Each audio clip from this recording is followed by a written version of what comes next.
Mmm, this is good tea. Thanks for bringing it. You're welcome. Once I had a visit from the Fae that was quite different from any others. I heard their early morning knock as usual. I say as usual as though it was perfectly normal to be visited by extraterrestrials on a weekly basis. Well, as I was saying, this visit was quite different from all the previous ones. When I opened the door, the 3 Fae stood there as usual, but then, suddenly, a swarm of small creatures came rushing past them into my house. They ran in so quickly that at first, I thought it was a pack of rats. Then I realized what they were. They were Fae. I mean exact duplicates of the Fae, only in miniature. Each creature was only 6 to 8 inches high, but proportioned exactly like the full-sized ones. But size wasn't the biggest difference between them. The biggest difference was in their behavior.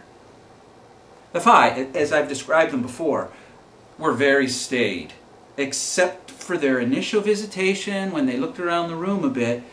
They walked in, sat or stood, and remained perfectly still. At first, I thought they might not even blink, although they do, but only infrequently.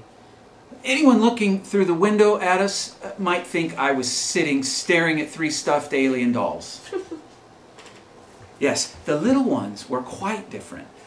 They ran and leaped and even did cartwheels and backflips across the floor. Very athletic little creatures. Sometimes they perched themselves on the shoulders or knees of the Fae who were communicating with me. Were they like Fae children? I don't know.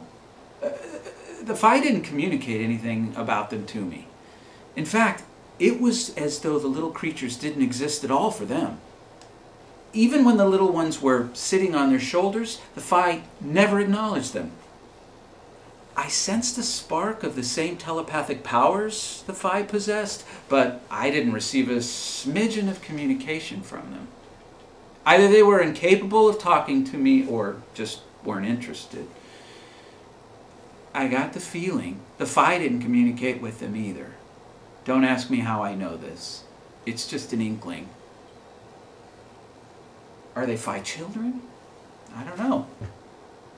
It seems logical that they are, but maybe they're pets. Pets? Well, we only see life as it is on Earth.